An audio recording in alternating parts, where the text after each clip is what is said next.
This video is really for people who started watching CS only in the last 6 years. If you've been watching for longer than that, you kind of understand at this point that they're never going to make a player like Rain again. Rain just turned 30 years old. He's about to have his second kid, actually. I think he did. On Twitter, people cannot stop talking about how these kids who don't care if they're winning or losing CS events, and they don't care about who their opponent is, and they don't care about this and that, and they're vaping in the prac room, and they're playing 25 hours a day, 8 days a week. These kids, they're the ones who have aura. All right. Before the word came out, we had Rain. Okay. Rain can tweet fuck and get 12K likes. The guy that it feels like the whole FaZe jersey is just tattooed to his body at this point, right? Rain is somebody who is inseparable from that identity. The identity is complemented by his presence. The reviews of Rain from his teammates are pretty much spotless. Listen to karrigan talk about Rain here. Who's the most underrated player in Counter-Strike history? I think if you look the past 8 years, I would always say Rain. Yeah? Okay. I think he has his peaks, but the second he doesn't have a peak, people don't realize how much it does for the team to keep the team in check and how calm he is. He's never angry. I think in so many aspects, he's the best teammate I've ever had. Yeah. He's a loyal soldier. You can tell him what to do. He never complains. And if he complains, it's because he's like, now he's tired of this, you know? Never gets upset, does exactly what he's meant to do. When we talk about FaZe over the years, you know, Rain started out before this lineup turned into FaZe. He was the star player, the best player on the team. Now he's talked about as a soldier, as karrigan just said. But when we talk about what his impact means, if you look at FaZe's only major, it's their win at Antwerp, and Rain got the MVP of that event. Now, the one criticism I think you can have of Rain is that it feels like it's just largely about motivation. I think at this point in his career, it almost feels like he is playing for the most pure reasons possible, and that's to win the biggest events and then not give a shit at everything in between. And I think anybody who's played long enough or has won enough big events will sort of feel the same. But there are things about the fact that, you know, FaZe Clan are a team that feels like it's almost run by the players. Even though FaZe is an org that people know of from other games, I know that they've, for example, paid for Frozen's buyout when he came to join the roster. I don't know how many other sets of players would have done something like that to improve their team or whatever.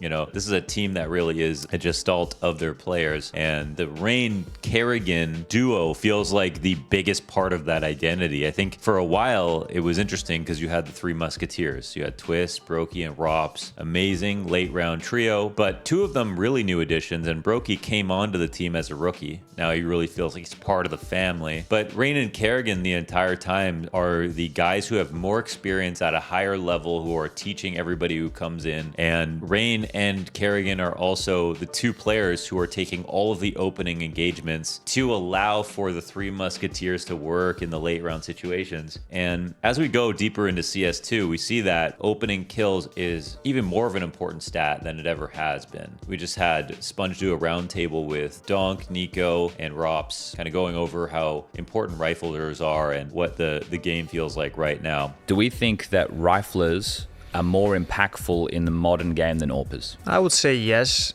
but it also depends how you use your riflers, obviously. Okay. If you have someone like, you know, him or me to some extent, where like we are taking the resources to ourselves, going for entries, like this is kind of where you base the game around. So then obviously you're gonna have a more impact. In CSGO was probably a bit more balanced, but with riflers and AWPers? Yeah. Okay. Yeah, because obviously AWPers were just really, really good in CSGO. Obviously they were definitely the most powerful role on the team, but I think riflers could still, the good rifles that were having enough resources, they were like trying to become one of the best, they could still have more impact than the AWPers, in my opinion. Okay. I can agree. I think also riflers are more important just because, like, as Nico said, like getting an entry I think means so much nowadays. Like teams are really good at capitalizing, let's say, a 5v4, and it's much tougher to win a 4-on-5 on the opposites. But that then comes back to, if you have like a nice op on your team, you can maybe win that 4-on-5. But then again, yeah, just I think playing from an advantage nowadays, you know, CS is becoming more and more calculated, where like the teams make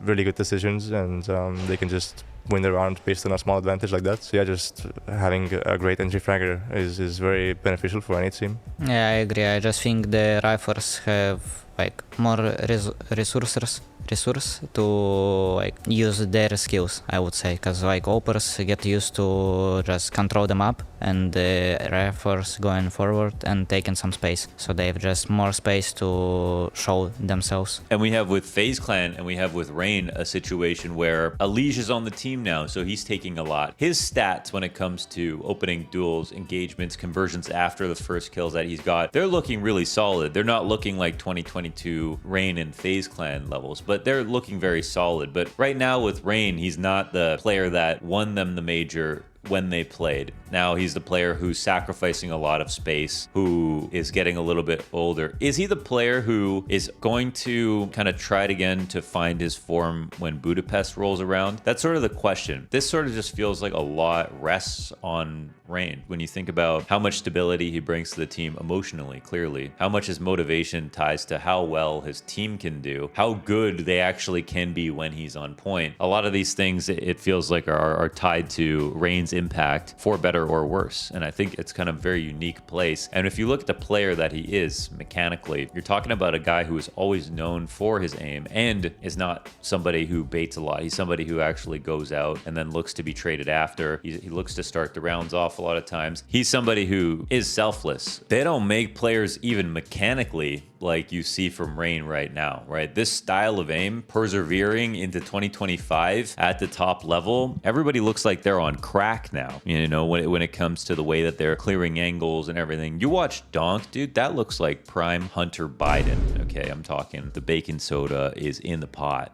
with this kid, okay, with the way that he's clearing. And Rain is fighting back against this, the stone golem marching around slowly on the map, somehow also aggressive by the numbers, but when it comes to who's actually moving faster, Rain is really taking his time, right? Before he sets foot, he looks down at the ground and he makes sure that's a good place to go. Like that's kind of like the old man game that you get from lots of players like that. And then he's really good at calculating when a good fight happens and not. He takes less cracky Hunter Biden duels and instead just makes sure that everything is very deliberate with conviction. And even it comes down to, it feels like the way he's evolved his game when it comes to playing certain spots. Now he's even changing up with Alige coming in, but when he was playing Cave on Ancient, this is a position where it felt like he kind of set a branching path of protocols for spams and for timings, and then started to play off of that, which is something I feel like he incorporated in the last couple of years. He's a guy who's finding a way to constantly keep up, to be a stable force on FaZe Clan, and right now it's a matter of, you know, how long? I think the main question with Rain, because it feels like there's so many good things to say about Rain when it comes to the spirit of FaZe, the spirit of Counter-Strike that's in him as a player who's been around in all these periods of time, a major MVP and someone who you could see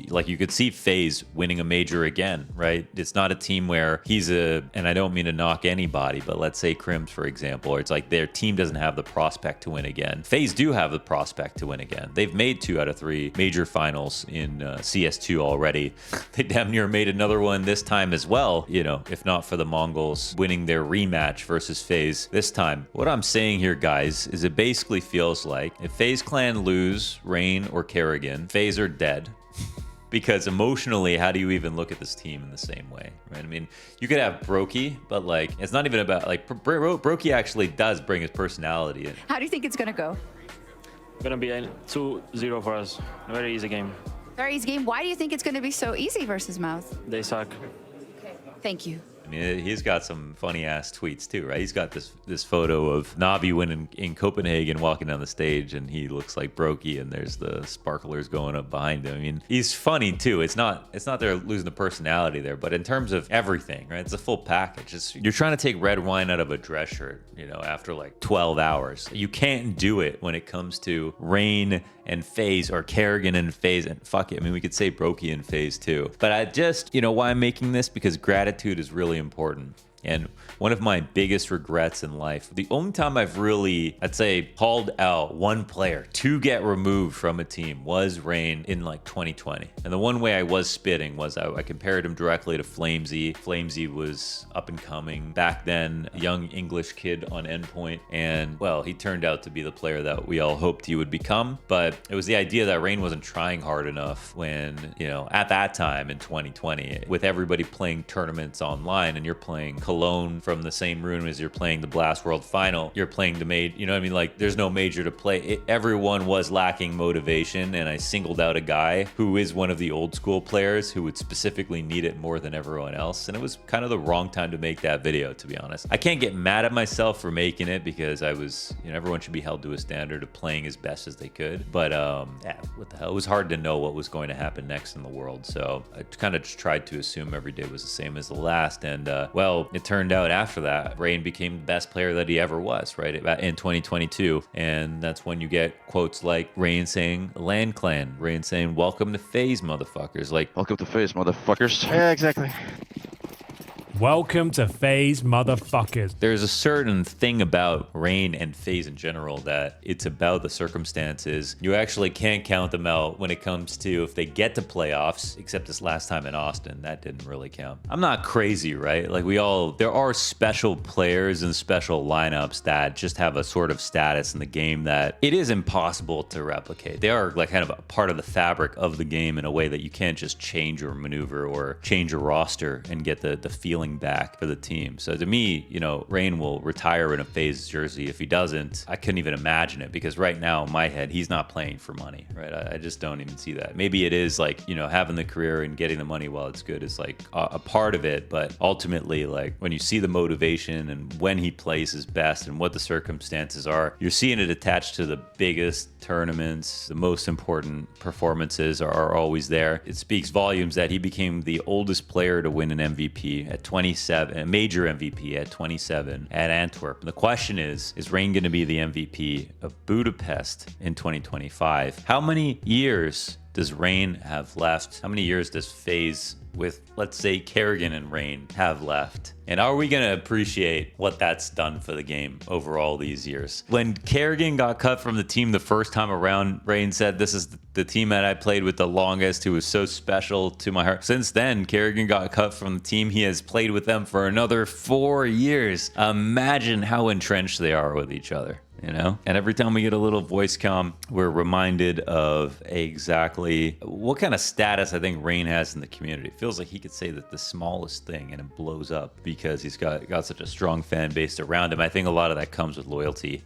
Ending the video now, the question I've got is how many years do we have left with FaZe Rain? Did you appreciate the years that we got with FaZe Rain? And do you think that there is another major on the horizon for FaZe Rain? Those are the three big ones. You let me know. And join the CS Elitist Twitter group for all the tightest conversations. We in the CS Elitist Twitter group, they've now re-enabled the ability to tweet just in there, which is why I made the group in the first place, just to be able to just talk shit without actually alerting everybody. And it's a place where you can talk your shit about teams, about players, about whatever, and it not be a big deal. We have a rule: do not at those players or at people outside the group.